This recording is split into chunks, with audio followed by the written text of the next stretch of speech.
로마서 8장 말씀을 읽었습니다. 로마서 8장은 특별히 사도 바울이 7장에서 그의 고민과 갈등을 해결하고 하나님의 은혜와 해방을 선포하는 그런 장입니다.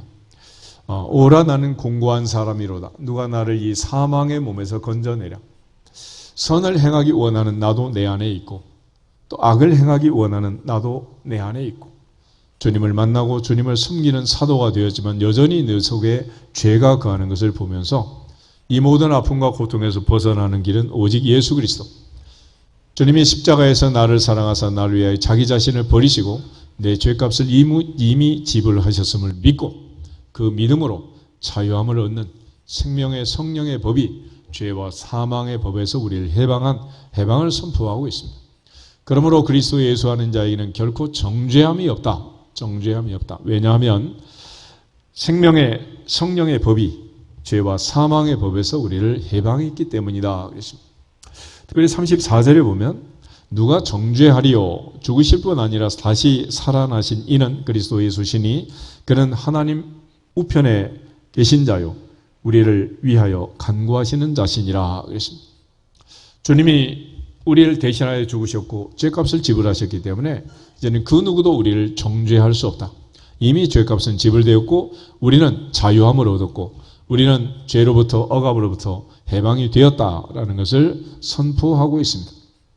그러므로 이제 하나님이 한 사람 한 사람 내 자신을 향한 이러한 하나님의 섭리, 하나님의 계획과 하나님의 뜻을 믿고 어려운 때를 살아가지만은 항상 강하고 담대하게 하나님께 영광을 돌릴 수 있기를 주의 이름으로 축복합니다.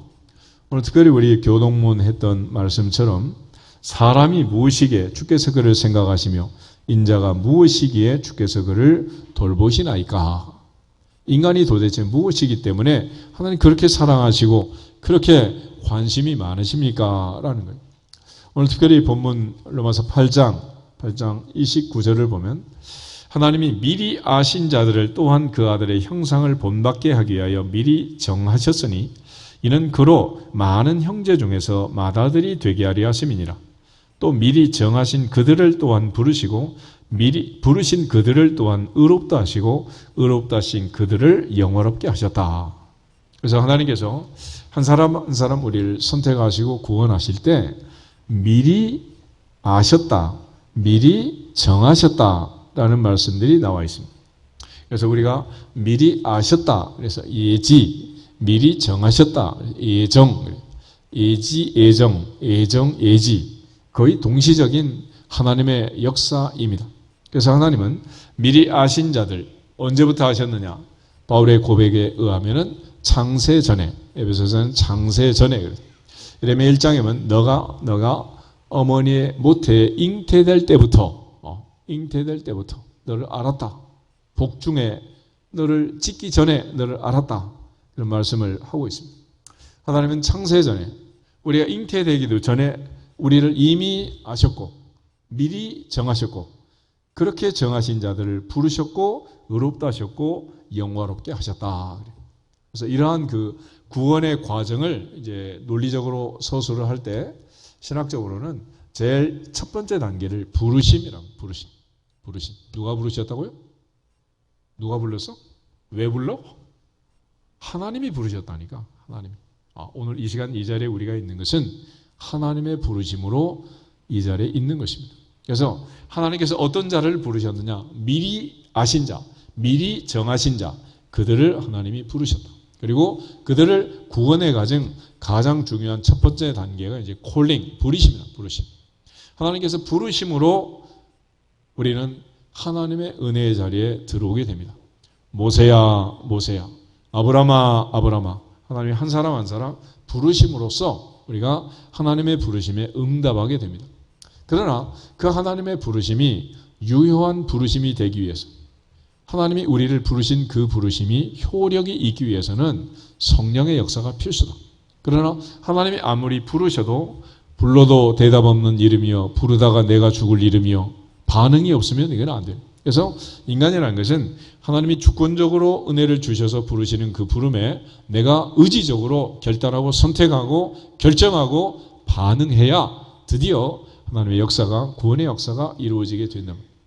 그래서 부르신 그 부르심에 우리가 반응하고 새롭게 태어나는 그걸 중생, 거듭난, 온어겐이라고. 그러니까 하나님이 우리를 불러서 우리가 새로운 생명으로 태동하게 됩니다. 새로운 삶을 가지고. 그래서 아이들이 엄마 뱃속에서 나오면 제일 먼저 나 살아있어요 라는 반응으로 뭘 하는 거예요? 울잖아요. 잊어버렸어? 운 지가 오래됐구만. 살기가 너무 좋아서 우는 거야. 울어. 그러니까 내가 살아있다는 것을 증명하는 거죠. 그러니까 울지 않는 애는 때려서라도 울려야 돼요. 울려야 돼. 그래서 숨통이 트이고 이제 살아나는 거 아니겠습니까? 그런데 애가 태어났을 때 우는 이유가 있대요. 왜 운지 아세요? 몰라? 참 희한하다. 아들, 딸도 안 낳았나? 애 낳을 때 얼마나 고통스러워. 하나님께서 여자에게 벌을 내릴 때 무슨 고통을 내렸다고? 배산의 고통. 그러면 엄마는 아프고 애는 그냥 너무 신나고 즐거웠을까? 애기는 얼마나 아팠겠어. 말 못하는 애가. 그래서 운대요. 그래서 왜 태어났니? 이 험한 세상에. 그리고 우는 울부짖는 그 통곡 속에 인생이 시작되잖아요. 그래서 영적으로는 하나님 앞에 회개함으로써 새로운 인생이 출발하는 거예요. 그래서 영적으로 통해 자복하는 걸 회개라고 해요. 그리고 나서 믿음이 이제 들어오게 되는 거죠. 아이가 울면 엄마가, 할머니가 안아주면 애가 이제 그 품에 안겨서 새근새근 잠을 자는 거야. 편안하다.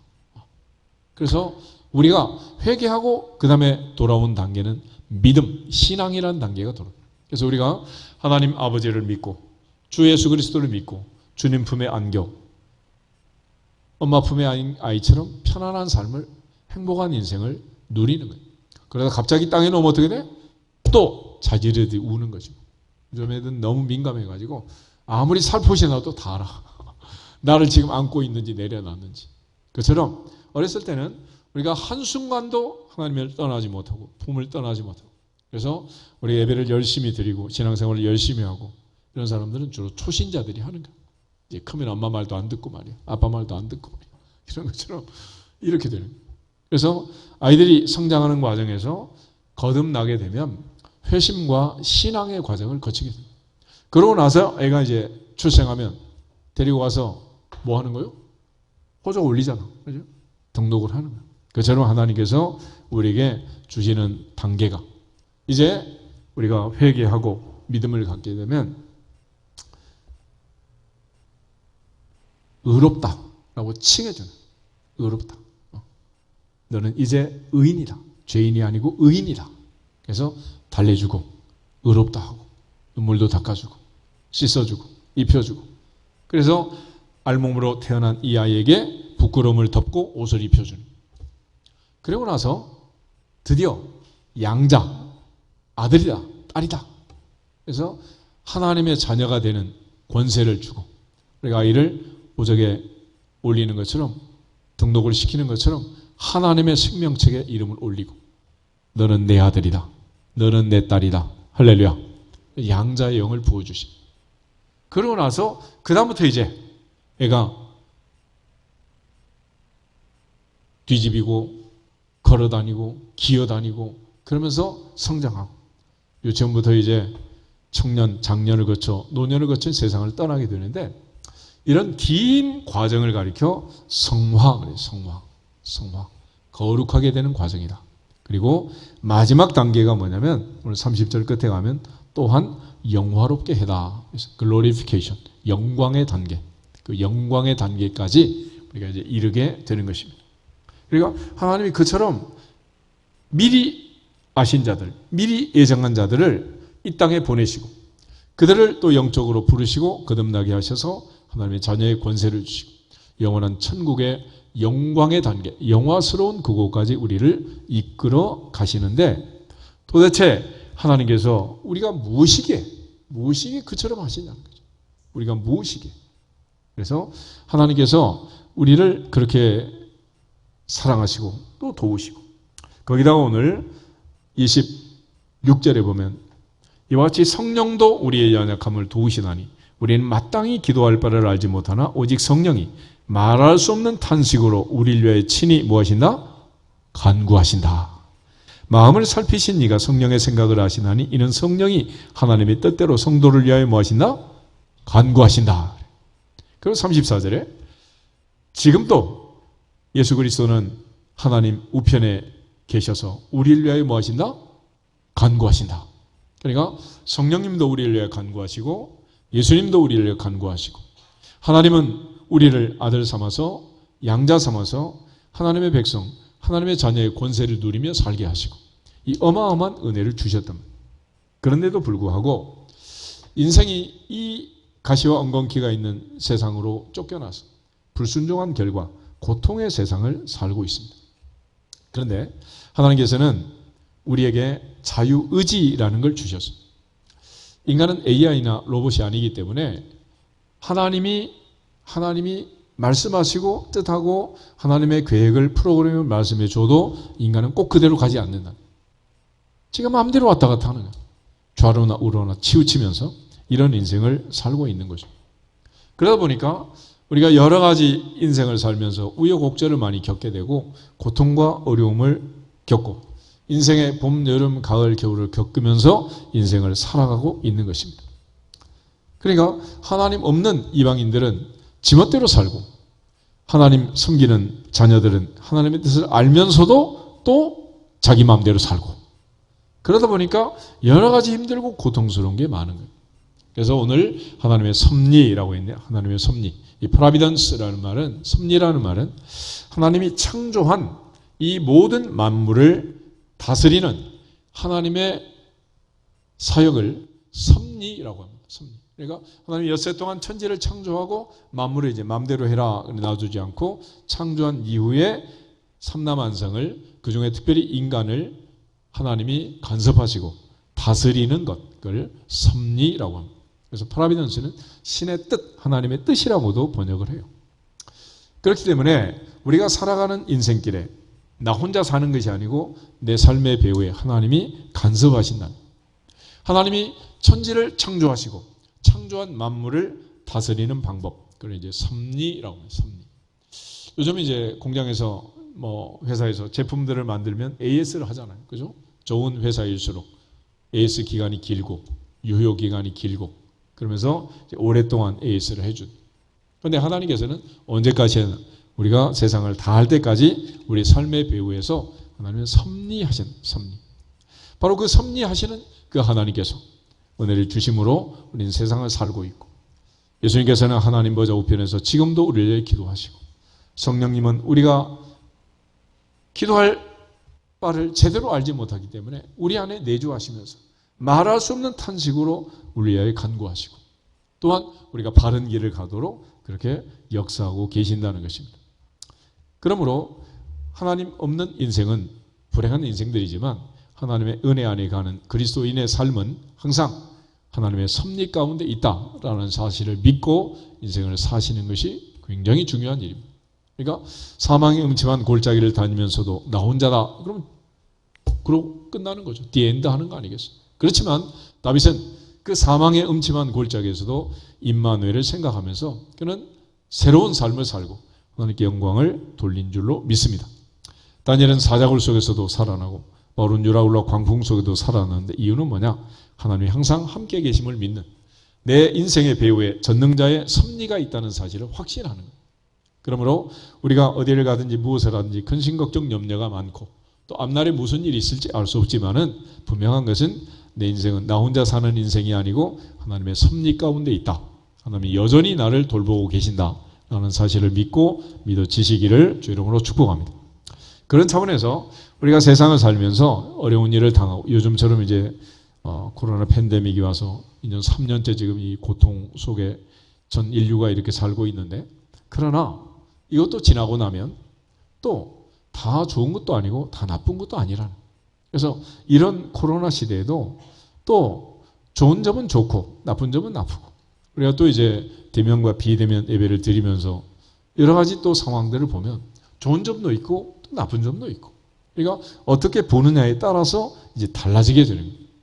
하나님은 주권적으로 인생을 다스리지만 우린 또 자유의지로 선택적으로 또 반응을 하잖아요. 그래서 사람이란 것은 자기 편향이란 게 있어요. 그래서 우리가 한 시간 내내 말씀을 듣지만은 오늘 무슨 말씀 들었느냐 나가는 사람 듣고 물어보면 백문백답을 하는 거야. 이유는 내가 듣고 싶은 것만 듣고 보고 싶은 것만 보기 때문에 그렇대. 인간은 그렇다는 거야. 그러니까 한 시간 내내 지금 얘기를 했는데 아무리 중요한 뭐 국무회의를 나가도 장관들한테 물어보면 자기 관계되는 얘기만 듣지 남하고 관계되는 건 듣지도 않아. 마찬가지야.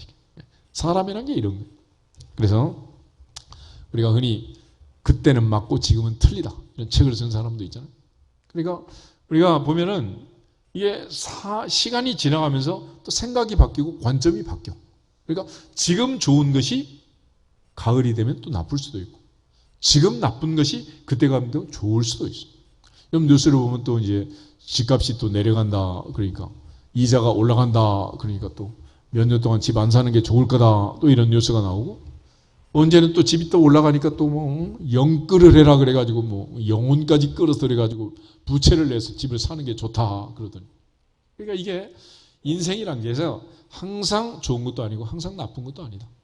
그것은 전능자의 손에 붙잡혀 있는 인생은 어디에 있든지 행복한 인생이고 사망의 임침한 골짜기에서도 사자굴 속에서도 행복한 인생이고 하나님이 붙들지 않으면 구중궁궐의 왕궁에 들어가도 불행한 인생이 되는 거예요. 그러므로 언제나 인생 속에 하나님의 섭리 가운데 걸어갈 수 있기를 주 이름으로 축복합니다. 하나님이 인간을 섭리하는 방법은 대체로 이제 세 가지가 있는데 첫 번째는 보존하시는 보존. 느헤미야 9장 6절 한번 찾아보겠습니다. 느헤미야 9장 6절.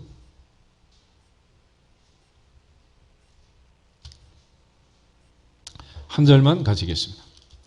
느헤미야 9장 6절. 오직 주는 여호와시라.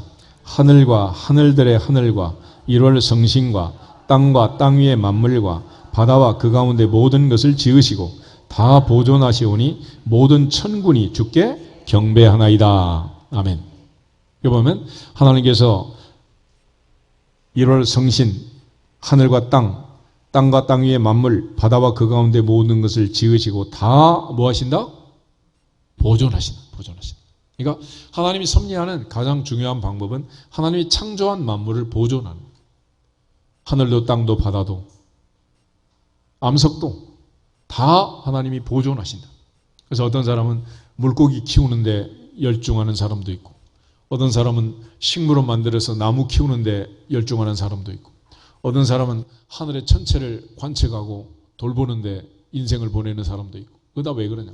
하나님께서 우리를 창조할 때 생육하고 번성하여 땅에 충만하라 다스리라 정복하라 이런 말씀이잖아요. 그는 한마디로 돌보라는 돌보. 하나님이 만드신 만물을 우리에게 맡기시면서 돌봐줘라. 이런 돌봄의 역할을 주셨기 때문에 그런 거예요. 하나님이 이 모든 만물을 보존하신다. 그래서 세상에 있는 이 모든 것들은 하나님이 정한 유효 기간 동안 존재하게 되어 있습니다. 그래서 우리는 언제 세상을 떠나느냐? 하나님이 우리를 만드실 때 몇 년 동안 살도록 우리를 세팅해 두셨대. 대체로 인간에게 심장이라는 게 있어요. 심장. 그죠? 심장은 내 마음대로 뛰어요? 하나님이 정한 대로 뛰어요? 하나님이 정한 연수가 있어요. 그래서 하나님이 정한 연수가 끝이면 심장이 멎고 그때 이제 세상을 떠나 천국으로 가게 됩니다.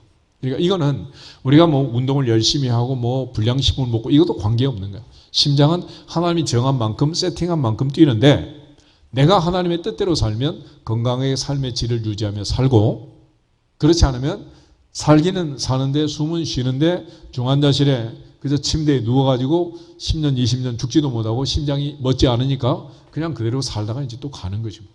그러니까 하나님 말씀에 순종해서 삶의 질이 건강하게 행복하시기를 축복합니다. 그는 정하신 생명은 누구 손에 있어요? 내가 태어나는 날 누가 정했어요? 내가 세상 떠나는 날 누가 정합니까? 하나님이 정합니다. 모든 보존하는 기간은 하나님이죠. 하나님. 만물은 다 하나님께서 만드신 것들은 하나님이 이 땅에 존재하도록 하시는 거예요. 그러니까 하나님이 정한 연수만큼 식물은 식물대로, 동물은 동물대로, 물고기는 물고기대로 다 그렇게 이제 살게 되는 거예요. 그런 측면에서 항상 하나님께서 오늘도 나를 존재하게 하셨음을 믿고 믿어지기를 축복합니다. 그래서 사도행전 17장에 가면 우리가 하나님을 힘입어 살고 기동하고 그렇게 되어 있어요. 그러니까 이 땅에 있는 것은 하나님의 은혜로 사는 은혜로. 아멘. 하나님의 은혜로. 옆 사람 자는 사람 있는 것 같은데 좀 얘기 좀 해줘. 하나님 때문에 살아 있습니다. 우리 찬양대는 찬양하다 지쳤나? 왜 이렇게 다 눈을 감고 있어? 이제 자고 싶어. 나도 그럴 것 같아. 그렇게 지치게 하니 뭐 자도 괜찮아. 자. 하나님 앞에서 보존하는 방법. 눈을 뜨고만 보존하는 게 잠자면서도 보존하는 거야. 그러니까 지난밤도 심장과 폐부가 멎지 않도록 졸지도 않고 주무시지도 않고 누가 보존해 주셔서? 하나님 보존해 주신 거죠. 이 첫 번째 하나님 방법이야. 그러니까 내가 이 세상 사는 동안 하나님이 우리를 데려가시면 끝나는 거고 살아있게 하면 살아있는 것이. 두 번째 방법은 협력하는 거예요. 협력. 하나님은 천지 만물을 만드셨는데 우리를 그냥 혼자 살도록 하지 않고 서로 협력하게 하고 또 하나님과 우리가 협력하게 하고 인간은 혼자 있는 것이 좋지 않다 그래서 혼자 있는 게. 혼자 있는 게. 하나님께서 예를 들어서 70억 인류를 한꺼번에 기적적으로 구원시킬 수 있잖아요. 그런데 하나님 그렇게 하지 않고 너희는 가서 모든 족속으로 제자를 삼아 아버지 아들과 성령의 이름으로 세례를 주고 내가 너에게 분부한 모든 것을 가르쳐 지키게 하라. 우리 보고 가라 그래. 우리 보고. 가기 싫은데. 그지? 그래서 주님께서도 오늘부터 주님 따르겠습니다. 그런 사람은 나 따라와야 집 한 채 마련하기 어려우니까 생각 바꿔라. 그렇게 말하고. 또 어떤 사람은 나를 따라오라. 그러면 아버지 장례 치르고 가겠습니다. 그러니까 너는 오늘부터 나를 따르라. 주님도 참 이상하지. 안 하겠다는 사람 하라고 하겠다는 사람 못하게 하시고 막 억지로 시키니까 이렇게 졸리지 막. 힘든 거야 이게. 그런데 여하튼 하나님께서는 우리가 하기를 원하십니다. 그래서 모세도 나는 못해요. 보낼 사람 보내세요. 막 그런데도 네가 가야 된다. 이래가지고 모세를 통해서 하나님이 출애굽을 이루잖아요. 그죠? 예레미야에게 너는 가서 말씀을 전해라. 나는 아이라 말할 줄도 모르는. 그래도 네가 해야 된다. 그래가지고 또 하나님께서 예레미야를 통해서 또 말씀을 하시고 하나님 우리로 하여금 같이 협력하게 하는 협력하게. 창세기 50장 한번 보겠습니다. 창세기 50장 19절 20절. 요셉 마지막 이제 세상을 떠나면서 야곱이 죽자 형들이 그를 두려워하게 됩니다. 그 두려워하는 형들에게 요셉이 하는 말이 19절부터 20절을 같이 한번 보겠습니다. 21절. 요셉이 그들에게 이르되 두려워하지 마소서 내가 하나님을 대신하리이까 당신들은 나를 헤아려 하였으나 하나님은 그것을 선으로 바꾸사 오늘과 같이 많은 백성의 생명을 구원하게 하시려 하셨나니 당신들은 두려워하지 마소서 내가 당신들과 당신들의 자녀를 기르리다 하고 그들을 간곡한 말로 위로하였더라. 아멘. 하나님께서 이스라엘 백성들을 애굽에서 출애굽시킬 때 내려가 올라오는 모든 과정을 하나님이 다 하실 수 있지만은 하나님께서는 요셉을 먼저 보내가지고 17살짜리를 애굽에 팔고 보디발의 집에 종살이 감옥살이를 거쳐서 마침내 총리가 되고 가족들을 애굽으로 이끌어내리고 고센 땅 좋은 땅에서 살고 아버지의 장례를 치르고 이 형제들과 이제 나누는 대화예요. 그러니까 하나님께서 출애굽을 이룰 때 이 요셉을 통해서 애굽에 내려가게 하고 모세를 통해서 출애굽에서 나오게 하시고 그럴 때 하나님이 요셉과 협력하고 모세와 협력하고 이렇게 해서 일을 하시는 거예요. 그러니까 하나님 혼자 할 수도 있지만은 하나님이 사람을 써서 사용해서 일을 하시는 것을 보게 됩니다. 그런 측면에서 우리가 살아있는 동안 늘 하나님 나라의 일에 협조하고 협력하시기를 주 이름으로 축복합니다. 그런데 반대로 하나님 나라 일을 방해하는 역사적 사명을 가지고 태어난 인간도 있어요. 바로 같은 악한 왕도 있고 아합과 이세벨 같은 악랄한 부부 커플도 있고 하여튼 악역을 하는 사람도 있고 주인공 역할을 하는 사람도 있고 그런데 그 주인공을 할 때 악한 자가 악역을 더 멋지게 해야 주인공이 빛나는 거예요. 그래서 모세가 빛나는 이유는 바로 때문이고 엘리야가 빛나는 이유는 아합과 이세벨 때문이다. 그러니까 내 인생에 악당을 만날 때는 하나님께서 나를 금보다 더 빛나게 만들려고 찬란하게 만들려고 이런 고난을 주신 줄 믿으면 그것이 답이다. 아멘. 그래서 모래가 조개 속에 들어가서 그 아픔과 고통을 이기고 또 진액을 바르고 발라 영롱하고 찬란한 진주가 나오는 거 아니겠어요? 그러니까 우리 모두가 다 하나님의 뜻을 생각해 보면 이 모든 것이 다 하나님의 은혜 안에 있는 것이고 또 우리가 창세기에 보면 하나님이 남자를 만드시고 혼자 있는 게 좋지 않다. 그래서 아내를 만들고 하와를 창조하셨는데 목적이 있어요. 돕는 배필 그러잖아요. 돕는 배필. 둘이 뭐하고 살라고? 등지고 살라고? 돕고 살라고. 돕고. 이게 이제 사명이에요. 사명. 그래서 인간은 홀로 서기가 잘 안 되는 거예요. 인간은 그래서 항상 둘이 있어라. 그래서 사람의 수는 짝수가 되면 완전수가 됩니다. 짝수가 됩니다. 3355 그러는데 3355 그러면 항상 하나가 삐져나오게 돼 있어요. 그래서 둘이 갈 때는 이게 발도 착착 잘 맞잖아. 세 명이 가봐. 한 명이 붙었다 떨어졌다. 길 가는 것도 힘들어. 길 가는 것도. 항상 사람의 숫자는 그렇다. 그런데 하나님의 수는 오히려 홀수가 완전수가 됩니다. 한 분이신 하나님, 삼위일체 하나님, 일곱령 이건 전부 완전수가 되는데 사람의 수는 홀수가 되면 이게 불완전수가 됩니다. 불완전수. 항상 하나님은 서로 돕고 살도록 그렇게 하신 것입니다. 세 번째, 하나님이 이제 섭리하는 방법은 하나님이 친히 다스리는 건데 시편 103편 19절 한 절만 보겠습니다. 시편 103편 19절.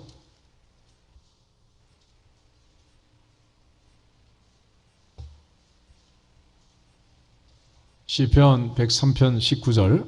여호와께서 그의 보호자를 하늘에 세우시고 그의 왕권으로 만유를 다스리시도다. 아멘.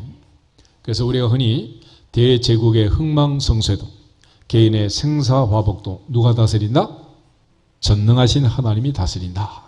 그러니까 하나님이 온 우주 만물을 통치하시고 다스림. 이걸 가장 멋지게 고백하고 깨달은 여인이 바로 한나였습니다. 한나. 그래서 한나의 기도를 보면 하나님은 죽이기도 하시고 살리기도 하시고 높이기도 하시고 낮추기도 하시고 부하게도 하시고 가난하게도 하시고 올리기도 하시고 내리기도 하시는 도다. 할렐루야. 그 전능하신 하나님의 능력, 그 능력을 우리 모두가 인정하며 살아요. 그러니까 내가 아무리 하나님의 뜻을 거스르며 살려고 해도 이게 살 수가 있는 게 아니에요. 그러니까 하나님의 뜻 안에서 하나님의 섭리 가운데 순응하고 순종하시기를 주의 이름으로 축복합니다. 농부도 하나님의 뜻에 순응하면 천석궁, 만석궁이 되게 있어요. 씨를 뿌릴 때 봄에 뿌려야 돼요? 가을에 뿌려야 돼요? 언제 뿌려야 돼요? 하나님의 뜻에 순응해서 봄에 씨를 뿌리고 여름에 가꾸고 가을에 거두고 이래야 되는 거지. 이걸 내가 머리가 좋다고 해서 그렇게 한다고 되는 게 아니에요. 어느 사모님 시골 가서 이제 은퇴하고 농사 짓고 그렇게 사는데 처음에는 가가지고 아주 똑똑하게 했는데 농사가 안 되더라고요. 이상하다. 그리고 옆집 할머니를 봤대. 그리고 할머니를 따라다녔대. 할머니 나가서 물을 주면 나도 물을 주고 할머니가 심으면 나도 심고 할머니가 풀을 뽑으면 나도 뽑고 그랬더니 열매가 30배, 60배, 100배 막 되는 거예요. 그러니까 내 똑똑한 것 가지고 되는 게 아니라 하나님의 뜻에 순응할지어다. 그래야 사는 거예요. 우리는 우생마사라 그러잖아요. 거대한 폭우가 내려가지고 그야말로 산이 휩쓸려가고 강이 떠내려가는 이런 폭우가 내렸는데 말이란 녀석은 힘이 세가지고 힘자랑하느라고 네가 이기나 내가 이기나 그러면 막 물결을 거슬러 올라가는 거예요. 그러다 결국은 힘이 빠져서 어떻게 되는 거예요? 죽었대요. 근데 소는 그저 흘러가는 대로 떠내려가는 거예요. 물결을 거스르지 않고 가다가 보니 언덕도 나오고 모래톱도 나오고 그래 살아난 거야. 이게. 그러니까 하나님이 비를 줄 때는 비 내리는 거기에 맞는 일을 하고 하나님께서 날이 맑게 할 때는 거기에 맞는 일을 해야 됩니다. 그러니까 비가 내리는 날은 비가 내리는 우산 장사를 하고 날씨가 좋은 날은 남학신 장사를 하고 그래야지 비 오는 날 남학신 장사하겠다고 개업을 하면 흥해요? 망해요? 망하는 거지 뭐. 그러지 않겠어? 비 오는 날은 우산 장사를 해야지 남학신 장사를 하면 되겠냐고. 그래서 그런 건 나중에 망한 사람이 떨이 할 때 하는 거야. 여름에 겨울옷 파는 사람들 뭐야? 떨이 하는 거지 뭐. 겨울에 겨울옷을 팔아야 제값을 받는 거 아니겠어? 그러니까 계절에도 순응하고 하나님의 원리에 순응하라요. 순응해. 이래야 이게 되는 거 아니겠어? 요즘 뭐 미국에서 금리를 올리고 연준이 뭐 자이언트 스텝을 하고 뭐 이러면서 전 세계가 지금 시끄럽잖아요. 그래서 경제를 하고 이 사는 사람들은 연준에 대항하면 안 된다 그러더라고요. 그러니까 하나님의 뜻에 거슬려 가지고 반항해 가지고 이게 잘 되는 게 뭐가 있겠어요. 그러니까 하나님의 원리대로, 하나님의 원리대로. 나이가 들면 이제 걷는 것도 천천히 하고 먹는 것도 천천히 하고 뭐든지 천천히 하지 마. 급하게 이팔 청춘처럼 뛰어다니면 잘못하면 부러져. 잘못하면 넘어져. 큰일 나는 거예요. 그러니까 항상 세월이 가면 세월이 가는 대로 거기에 맞게 순응을 해야 되지 않겠어요? 그것이 바로 하나님의 섭리라는 것입니다.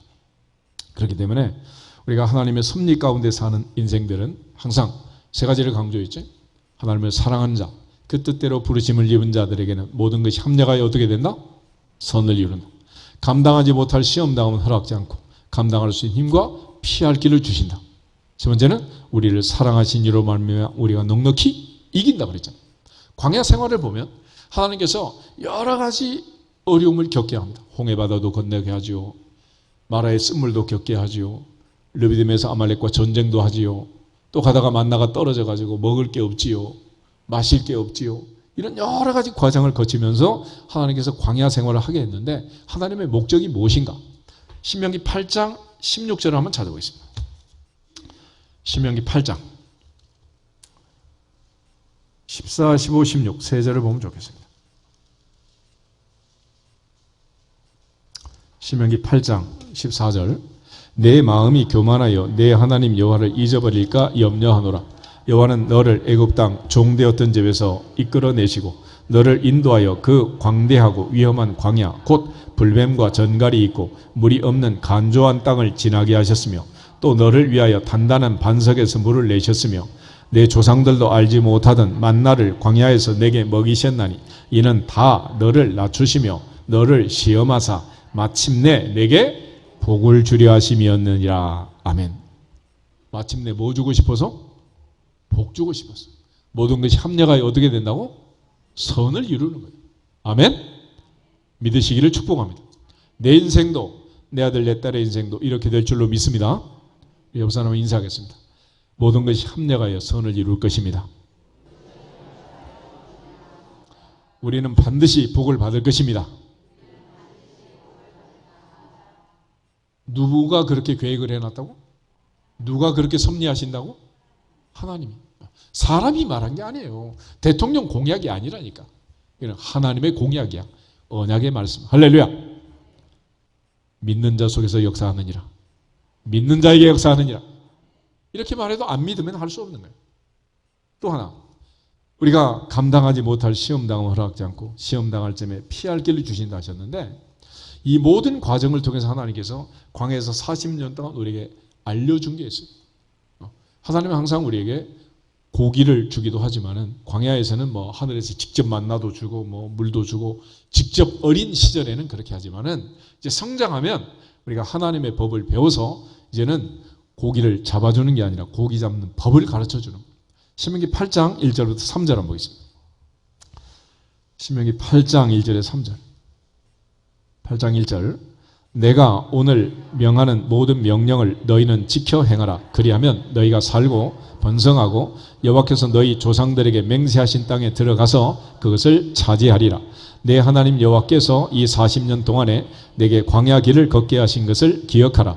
이는 너를 낮추시며 너를 시험하사 내 마음이 어떠한지 그 명령을 지키는지 지키지 않는지 알려 하심이라. 너를 낮추시며 너를 줄이게 하시며 또 너도 알지 못하며 내 조상들도 알지 못하던 만나를 내게 먹이신 것은 사람이 떡으로만 사는 것이 아니요 여호와의 입에서 나오는 모든 말씀으로 사는 줄을 내가 알게 하려 하심이니라. 아멘. 첫째, 하나님은 알고 싶은 게 있었다. 나는 네 마음이 궁금하다. 네가 내 명령을 지키는지 지키지 않는지 그게 알고 싶다. 그래서 그때마다 하나님께서 은혜를 주셨는데 고비만 넘어가면 또 원망하고 고비만 넘어가면 또 불순종하고 계속해서 이스라엘 백성들은 하나님 앞에 원망의 세월을 살았습니다. 그래서 하나님께서 광야에서 1년도 아니고 2년도 아니고 40년 동안이나 이 광야 길을 걸으면서 너를 낮추시며 너를 시험했다. 겸손하라고, 좀 겸손하라고 하나님께서 그 명령을 지키는지 지키지 않는지 알고 싶어서 광야 40년 동안 그 길을 걷게 했다.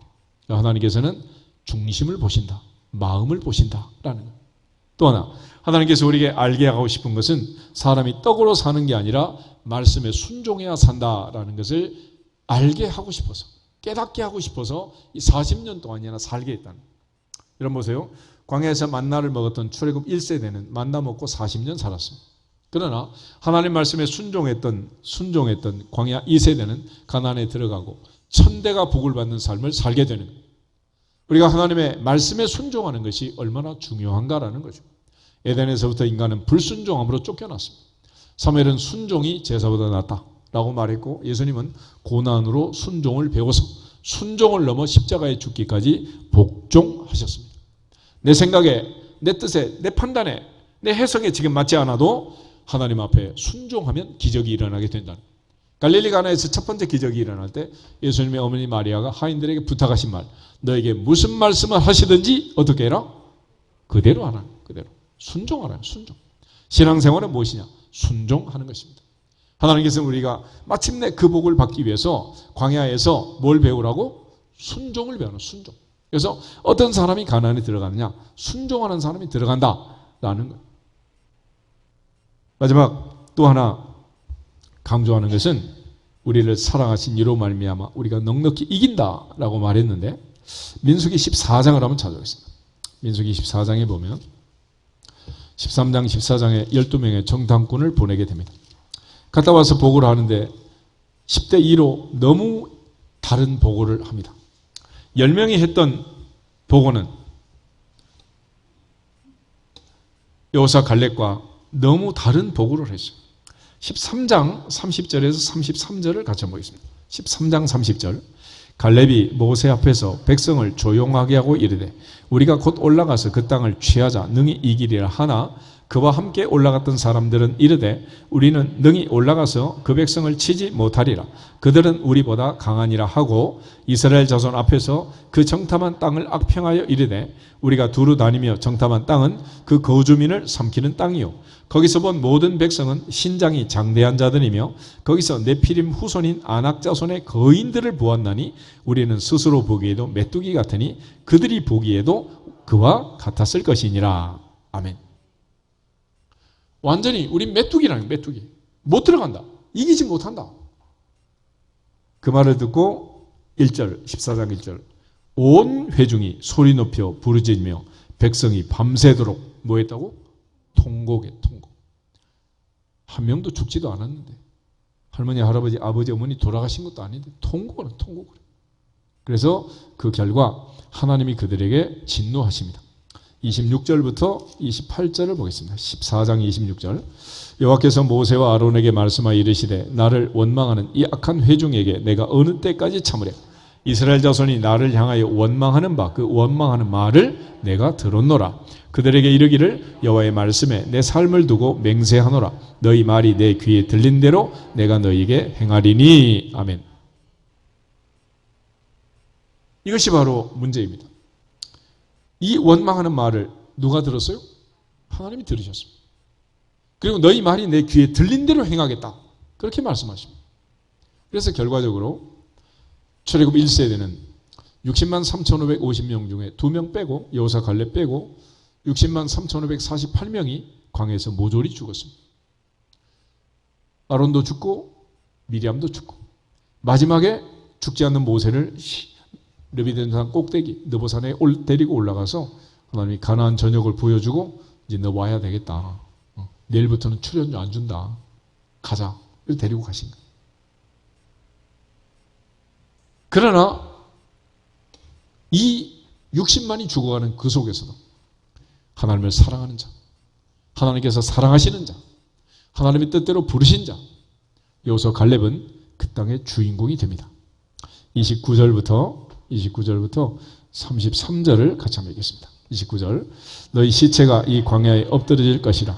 너희 중에서 20세 이상으로서 계수된 자 곧 나를 원망한 자 전부가 여분네 아들 갈렙과 눈의 아들 여호수아 외에는 내가 맹세하여 너희에게 살게 하리라 한 땅에 결단코 들어가지 못하리라.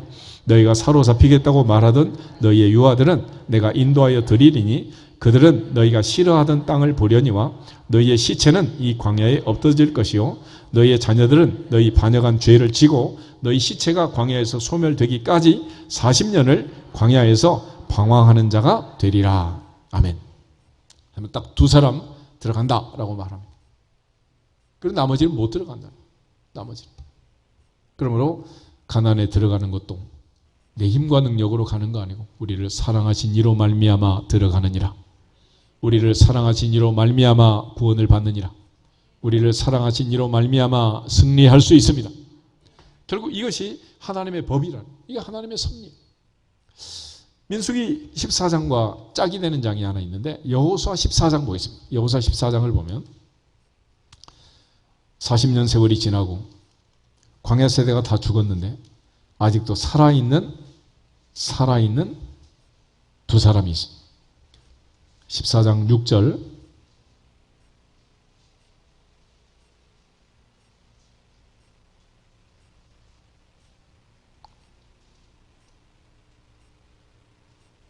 부터 12절까지 천천히 읽어보겠습니다.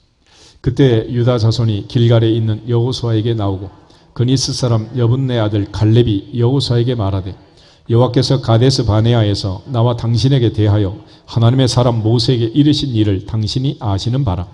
내 나이 40세에 여호와의 종 모세가 가데스 바네아에서 나를 보내어 이 땅을 정탐하게 하였으므로 내가 성실한 마음으로 그에게 보고하였고 나와 함께 올라갔던 내 형제들은 백성의 간담을 높게 하였으나 나는 내 하나님 여호와께 충성하였으므로 그날에 모세가 맹세하여 이르되 내가 내 하나님 여호와께 충성하였은즉 내 발로 밟는 땅은 영원히 너와 내 자손의 기업이 되리라 하였나이다. 이제 보소서 여호와께서 이 말씀을 모세에게 이르신 때로부터 이스라엘이 광야에서 방황한 이 45년 동안을 여호와께서 말씀하신 대로 나를 생존하게 하셨나이다. 오늘 내가 85세로 돼 모세가 나를 보내던 날과 같이 오늘도 내가 여전히 강건하니 내 힘이 그때나 지금이나 같아서 싸움에나 출입에 감당할 수 있으니 그날에 여호와께서 말씀하신 이 산지를 지금 내게 주소서. 당신도 그날에 들으셨거니와 그곳에는 아낙 사람이 있고 그 성읍들은 크고 견고할지라도 여호와께서 나와 함께 하시면 내가 여호와께서 말씀하신 대로 그들을 쫓아내리다 하니. 아멘. 여호수아가 갈렙에게 축복하고 갈렙이 헤브론을 정복하고 드디어 승리하게 됩니다. 우리를 사랑하신 이로 말미암아 넉넉히 이기느니라. 우리를 사랑하신 이로 말미암아 우리가 생존하느니라. 갈렙은 45년 후에 나이 85세 여호와께서 말씀하신 대로 나를 생존하게 하셨습니다. 생존하게 하셨습니다. 하나님이 그렇게 섭리하시는데 하나님의 섭리는 그냥 무조건 모든 사람이 85세 이런 거 아니에요. 믿는 자에게, 마음으로 믿어 의에 이르고 입으로 시인하는 자에게 구원에 이르게 하느니라. 할렐루야. 그런 차원에서 광야 40년을 보면 하나님 마침내 북을 주기 위해서 그들을 이끌어갔지만 원망한 자들은 한 명도 들어가지 못했습니다. 하나님께서는 그때그때마다 감당할 수 있도록 하늘에서 만나를 주시고 반석에서 생수를 공급하시고 마라의 쓴물을 단물로 바꾸시고 고기가 먹고 싶을 때는 메추라기를 주시고 낮에 더울 때는 구름 기둥이 밤에 추울 때는 불 기둥이 그들을 보호하셔서 발이 부르트지 않고 의복이 헤어지지 않고 한 사람도 아프거나 다치지 않도록 하나님이 안전하게 그들을 인도해 주셨어요. 그러나 그들은 눈에 보이는 광야 그것만 보면서 원망을 하고 처자들을 염려하고 물론 이해 못할 바는 아니에요. 보이는 게 광야뿐이고 이게 애국과 비교하면 이건 완전히 사람 살 곳이 못 되는 거 아니겠어요? 그렇지만 하나님의 약속을 믿고 하나님의 섭리를 믿고 가나안의 주인공이 되었던 여호수아 갈렙처럼 마침내 주시는 복을 누리기까지 충성하시기를 주 이름으로 축복합니다. 그런 차원에서 하나님의 섭리에 대한 우리의 자세는 뭐냐면 하나님의 주권을 인정하는 것입니다. 전능하신 하나님의 주권, 그분의 손에 죽고 사는 것이 달림을 인정하고 또 하나님께서 요셉을 통해서 하나님이 이 큰 구원으로 당신들의 생명을 보존하고 후손을 세상에 두시려고 나를 먼저 보내셨습니다. 라고 깨달은 하나님의 목적을 깨달았던 것처럼 우리 모두가 다 아직도 살아있게 하시고 아직도 존재하게 하시고 오늘도 하나님의 보좌 앞에 예배드리게 하시고 이 어려운 때도 아직도 우리가 이 시대를 살게 하신 하나님의 섭리를 분명히 믿고 하나님의 주권을 인정하시기를 주 이름으로 축복합니다. 어제도 오늘도 계속 세상을 떠나는 사람도 있고 태어나는 사람도 있고 그러나 죽고 사는 것은 전능자의 손에 있다. 그런 차원에서 하나님의 주권을 인정하라.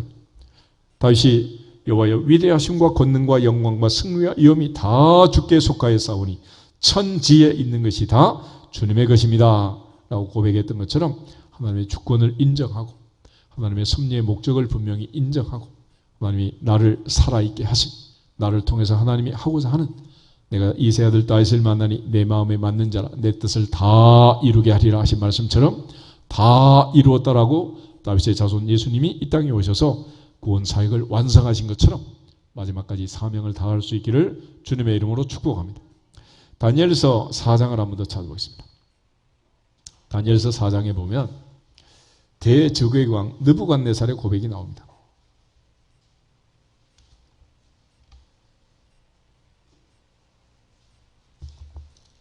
다니엘 4장 34절에서 37절 가서 읽겠습니다. 그 기한 이참에 나 느부갓네살이 하늘을 우러러 보았더니 내 충명이 다시 내게로 돌아온지라. 이에 내가 지극히 높으신 이에게 감사하며 영생하시는 이를 찬양하고 경배하였나니 그 권세는 영원한 권세요 그 나라는 대대에 이르리로다. 땅의 모든 사람들을 없는 것 같이 여기시며 하늘의 군대에게든지 땅의 사람에게든지 그는 자기 뜻대로 행하시나니 그의 손을 금하든지 혹시 이르기를 내가 무엇을 하느냐고 할 자가 아무도 없도다. 그때 내 총명이 내게로 돌아왔고 또 내 나라의 영광에 대하여도 내 위엄과 광명이 내게로 돌아왔고 또 나의 모사들과 관원들이 내게 찾아오니 내가 내 나라에서 다시 세움을 받고 또 지극한 위세가 내게 더하였느니라. 그러므로 지금 나 느부갓네살은 하늘의 왕을 찬양하며 징송하며 경배하노니 그의 일이 다 진실하고 그의 행하심이 의로우심으로 교만하게 행하는 자를 그가 능히 낮추심이라. 아멘. 대제국을 세운 느부갓네살 얼마나 교만했는지 이사야 14장에 가면 내가 하늘 꼭대기에 올라 지극히 높은 자와 비기리라 이렇게 교만했던 왕이. 그런데 하나님께서 이 교만한 왕을 내쫓아가지고 다니엘 4장 앞부분에 보면 그가 들짐승처럼 이슬을 먹고 소처럼 풀을 먹고 7대를 지내고 고통 속에 살게 됩니다. 그러나 하나님이 때가 되자 다시 복직을 시키고 왕궁에 들어가서 그가 하나님이 누구신가를 깨달습니다. 내가 위대하고 내가 능력이 많아서 이 대제국을 세운 줄 알았지만 실상은 전능하신 하나님이 통치하시고 그분의 손에 내 운명이 달렸고 내 나라가 달려있다는 것을 스스로 깨닫고 지금 나 느부갓네살은 하늘의 왕을 찬양하며 칭송하며 경배한다 라고 말했어요. 우리 모두가 다 이러한 하나님의 위대하심을 깨닫고 하나님께 영광을 돌리기를 주 이름으로 축복합니다. 기도하는 사람도 그렇게 위대하신 전지전능하신 하나님께 기도하고 찬양하는 사람도 그 하나님의 위대하심을 찬양하고 말씀을 듣는 사람도 그 위대하신 하나님의 말씀을 듣고 주권을 인정할 때 이 말씀은 믿는 자 속에서 역사할 줄로 믿습니다. 그렇기 때문에 우리가 이제 또 하나 어떤 어려움 속에 있다 하더라도 항상 하나님의 인도하심에 대하여 순응하고 감사하고 순종하는 것이 필요합니다. 범사에 감사하라. 이것이 그리스도 예수 안에서 너희를 향하신 하나님의 뜻이니라. 아멘. 그렇게 순종했던 가장 멋진 동방의 의인 욥이라는 사람이죠. 욥은 자기 인생 통해서 하나님이 주셨던 전 재산이 하루아침에 없어졌습니다. 아들 7, 딸 3이 하루아침에 집이 무너져 생때 갖는 애들이 열이 한꺼번에 죽었어요. 거기다 머리부터 발끝까지 악창이 나가지고 기왓장으로 몸을 길고도 시원찮을 만큼 고통 속에 들어갔습니다. 그런데 아내는 와가지고 그래도 당신이 하나님의 앞에서 순전함을 지키겠느냐? 차라리 하나님을 욕하고 죽어라. 이렇게 막 악담을 해요. 새 친구는 찾아와가지고 그 똑똑하고 논리적인 애들이 쪼목쪼목 따지면서 그냥 내 가슴을 후벼 파는 거예요. 그렇지만 욥은 하나님 앞에서 주신 자도 여호와시요 취하신 자도 여호와시니 여호와께서 영광을 받으실지로다. 할렐루야.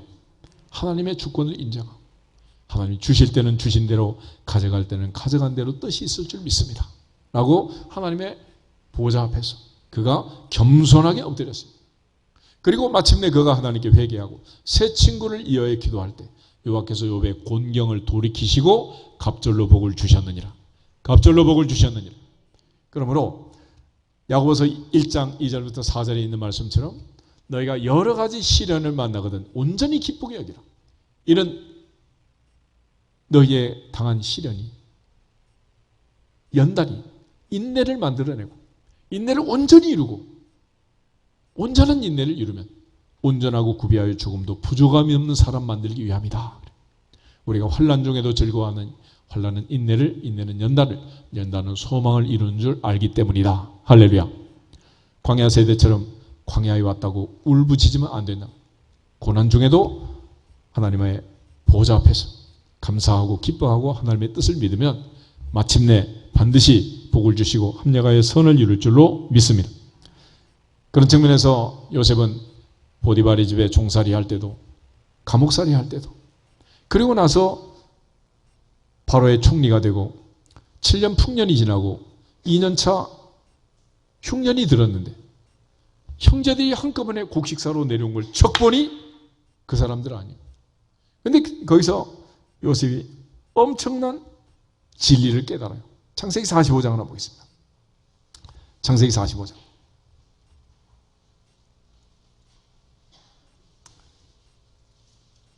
5절에서 8절을 보겠습니다. 창세기 45장 5절.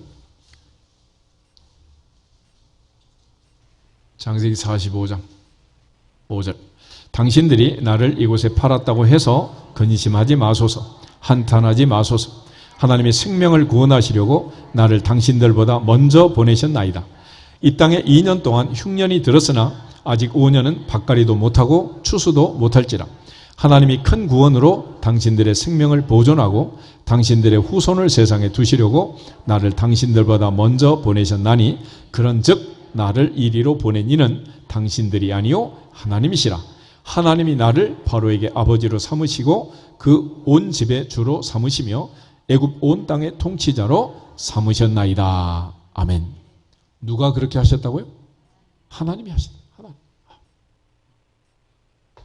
요셉은 감옥살이 할 때 너무 억울해가지고 술 맡은 관원장을 만나서 꿈을 해몽하니까 이 사람이 복직될 것 같아. 그래서 그 사람한테 얘기를 해요. 나는 히브리 소년이고 나는 이곳에 들어올 만한 일을 한 적이 없습니다. 나는 억울합니다. 누명을 썼습니다. 그러면서 그의 억울함을 호소해요. 그런데 복직이 되고 나서도 2년 동안 잊어버렸잖아요. 2년 후에 바로가 꿈을 꾸고 해몽을 해라. 그러니까 이 사람이 갑자기 2년 전 사건이 생각나서 요셉을 끄집어내는 거 아니겠어요? 그런데 하나님께서 요셉에게 요셉아 2년만 더 참아라. 내가 총리시켜줄게.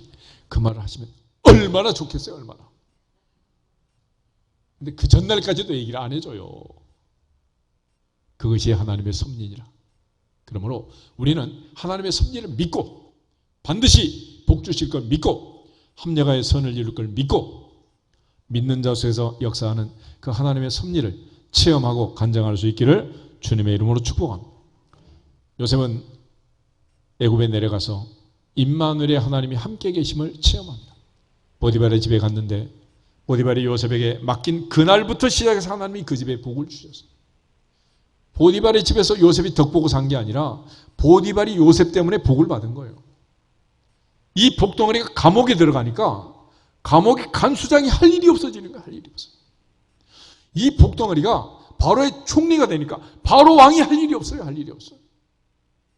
그런데 이 복덩어리들이 출애굽하고 애굽에서 탈출하니까 애굽은 그때부터 지금까지 골동품 하나 팔아먹고 밀 하나 팔아먹고 세계의 쓰레기장으로 할 만큼 중고차밖에 없는 나라야. 이게. 그런 나라가 되고 말았어요. 그러니까 하나님 앞에서 아브라함에게 너는 복이 될지어다. 복이 될지어다. 복의 근원, 복의 통로가 되라. 누구 때문에, 누구한테 그렇게 살면 안 돼요. 이제부터 내가 복이 되어서 나로 말미암아 남편이 복을 받고 아내가 복을 받고 친정도 시댁도 복을 받고 내가 들어가는 회사가 잘 되고 내가 들어가는 학교가 번창하고 내가 감옥에 들어가서 요셉이 감옥에 들 때 감옥이 로스쿨이 된 것처럼 하나님의 보좌 앞에 가는 곳마다 복이 넘쳐 흐르고 너로 말미암아 모든 민족이 복을 받으리라. 할렐루야. 그런 형통함을 하나님이 약속했잖아요. 그런데 잠시 잠깐 힘들다고, 잠시 잠깐 광야라고, 잠시 잠깐 겨울이 왔다고 원망하고 불평하면 어리석은 거죠. 성경은 우리 배후에 계신 하나님의 섭리를 가르쳐주고 아브라함보다는 이삭이, 이삭보다는 야곱이, 야곱보다는 요셉이 만배나 복을 받는 복의 원리를 설명하고 천대가 복을 받고 만대가 복을 받는 그 원리를 우리에게 가르쳐주고 있습니다. 이유는 하나님이 우리를 만드셨고 우리를 섭리하시기 때문에 내가 누구에게 이처럼 나를 사랑하시고 내가 누구에게 이처럼 나에게 은혜를 베푸시고 하나님께서 복을 주시는지 한 사람 한 사람 가슴에 손을 얹고 지나온 세월 지금까지 인도하신 그 하나님께서 더 좋은 가나안 땅으로 새하늘과 새 땅으로 인도해 가시는 믿고 범사가 형통하시기를 주님의 이름으로 축복합니다. 조금만 더 참고 기다리면 반드시 하나님께서 마침내 주시는 그 복이 눈앞에 펼쳐지게 될 줄로 믿습니다. 우리 옆 사람 앞에 한 번 더 인사하고 기도하겠습니다. 마침내 주시는 복을 받읍시다. 다 잘 될 것입니다. 할렐루야. 주 예수 그리스도의 이름으로 형통할지어다 선포하고 기도하겠습니다. 주 예수 그리스도의 이름으로